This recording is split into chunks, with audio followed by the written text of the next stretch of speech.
అభ్యర్థి 17 కోట్లు ఖర్చు అంట. సంగారెడ్డి జిల్లా పటాన్ చెరువు మండలంలోని గ్రామంలో సర్పంచ్గా గెలవడానికి ఓ అభ్యర్థి 17 కోట్ల వరకు ఖర్చు చేసినట్టు ప్రచారం జరుగుతుంది.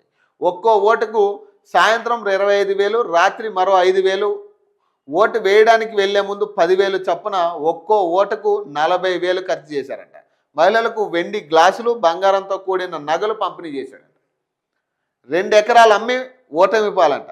హైదరాబాద్ శివార్లోని శంకర్పల్లి గ్రామంలోని ఓ పంచాయతీకి సర్పంచ్గా పోటీ చేసిన అభ్యర్థి 2 ఎకరాల భూమి అమ్మేశాడు. అలా వచ్చిన 6 కోట్లను ఎన్నికలకు ఖర్చు పెట్టాడు.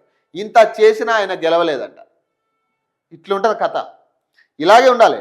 ఎందుకంటే వీళ్ళు మళ్ళీ రేపన్న రోజు పైసలు పెట్టడానికి ముందుకు రారుగా. వీళ్ళు ఏంటంటే మోజులో, అధికార మోజు కోసం కొంతమంది చేస్తూ ఉన్నారు ఈ పైసలని.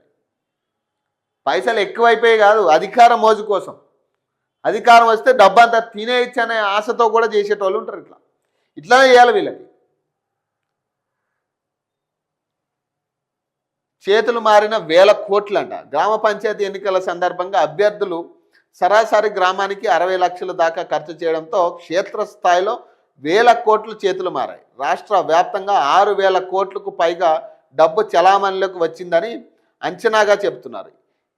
ఇన్ని 1000 కోట్లు వివిధ వ్యాపారాల్లోకి రావడంతో అమ్మకాలు, కొనుగోళ్లు పెరిగి క్షేత్రస్థాయిలో పడకేసిన ఎకనామీ పుంజుకుంటుందన్నారు. అయితే డబ్బు ప్రమేయం పంచాయతీ ఎన్నికల దాకా రావడం ప్రజాస్వామ్య విలువలకు ప్రాధాన్యమేమని ఆందోళన వ్యక్తం చేస్తా ఉన్నారు. ఇక్కడ విషయం ఏంటంటే, సరే 1000 కోట్లు చేతులు మారాయి. మరి ఇప్పుడు ఉన్న ఈసీ ఎలక్షన్ కమిషన్ ఏం చేస్తూ ఉంది? ఇంత సెక్యూరిటీ పెట్టినాం కదా, టైట్ సెక్యూరిటీ అయినా కూడా ఎట్లా మారింది ఈ పైసలన్నీ? ఎట్లా పోయినాయి గ్రామాల్లోకి? ఎట్లా రొటేషన్ అయింది ఈ పైసలన్నీ? మరి ఇక్కడ అందరూ నిద్రపోయినట్టే కదా. ఇక్కడ ఎలక్షన్ కమిషను పైసలు పంచొద్దన్న ఎలక్షన్ కమిషన్ కూడా నిద్రపోయినట్టే కదా, ఓపెన్గా. 1000 కోట్లు చేతులు మారి 17 కోట్లు ఒకడు 2 కోట్లు ఖర్చు పెట్టిండంట. ఓపెన్గా చెప్తా ఉన్నారు వాళ్ళు ఖర్చు పెట్టినామని.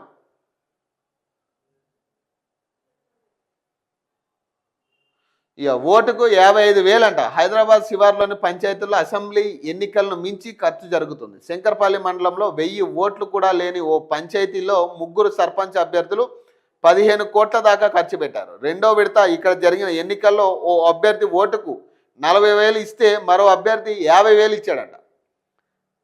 వీరిద్దరిని చూసి మరో అభ్యర్థి ఏకంగా ఓటు